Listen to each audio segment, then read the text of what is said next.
Nyamo wano inachoyongeramu sina nnyo kyenyinza gamba nti kikyo byaddala kubanga ndabyerabyeko ko ku bantu ab'enjawulo n'ennyimba ze baasengese buli andowooza nti BBS terifayina olina obubaka bwonna ntandikidde ku namba Anko Kuku olina kyoyongeramu olina kyojjamu olina kyowabula olina nedda badde njagala nkwogerere Kuku wano eno lisiti gye muzannyi teriiko mugaati simanyi kikyagenda kwogera kubanga enye yabaddeko omugaati anti kati wuliriza nze bambuuzizza ekikyo kati ze bazannye ze ez'abawuliriza abali eyo Uganda yonna n'abalala be baakola ki be baabuuza on average when you look at those songs they are all nice songs I think they fit to be there nze challenge yenina eriemu nti nga benkunyonyodde nti kati ate nina wendi ebintu emu gye sitakyasobola tegeera bulungi ebintu ebiri a bit very local sibitegeera because well I'm past there kati nina wendiko wano kati oluyimba be lujja nga teruli fused with Luganda urban si urban oli owaba navio Luganda urban nyizo bembedwa teruli waawo nyizo olutalutegeera igwe neshiraga shumba But I'm happy one for that boy Sindon to make a countdown like ku TV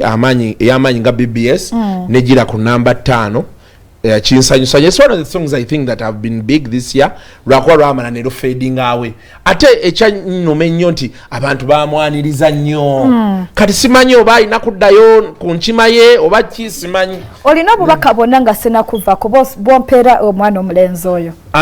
gondi alimpa mugenda mu obubaka bwa mirundi ebiri ekisooka asooka amanye kyayagala akyuse attitude ye naye ekyokusatu addeyo ku muntu oba ku musawo eyamuwa oluyimba olwo lwasooka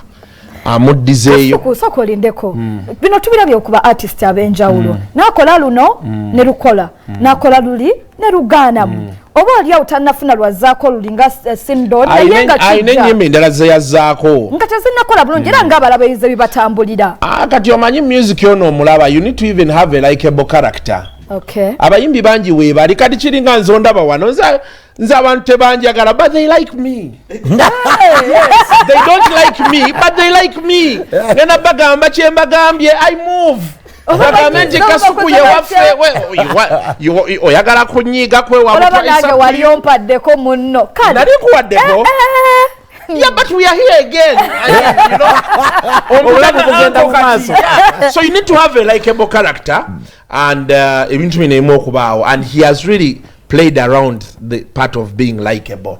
Akizanyeddemu nnyo abantu abasinga bolaba kabeere balutala abo kabeere bakamiri Kamili ayina likeable character amala okwekola byonna bye yeekoze. Today he has a #1 song gye yafulumya 4 years ago. Tugende kuoliwa Karo Nantongo mwana omwalo yabadde n'oluyimba lunene omwaka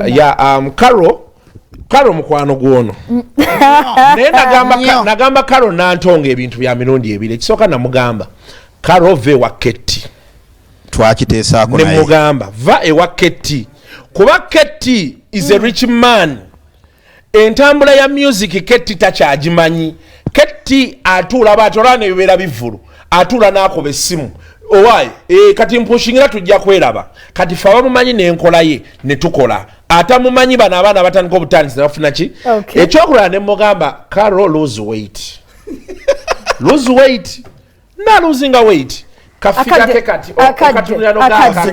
kangende akade nvayo kwana mu 8 tuli kwana mu 7 tetugana bonabba malayo naye tutandikire mperayo obubaka Sindon oyo ekinsanyudde enyimba ezo mubaddemu abayimbi abapya babiri ndabyeko Sindon ndabyeko ne Pinky kinsanyudde okulaba mu top 5 songs nga mulimu abayimbi abapya so ndowooza nti kibadde kirungi mwaka gubadde mulungi tubazaamu amaanyi next year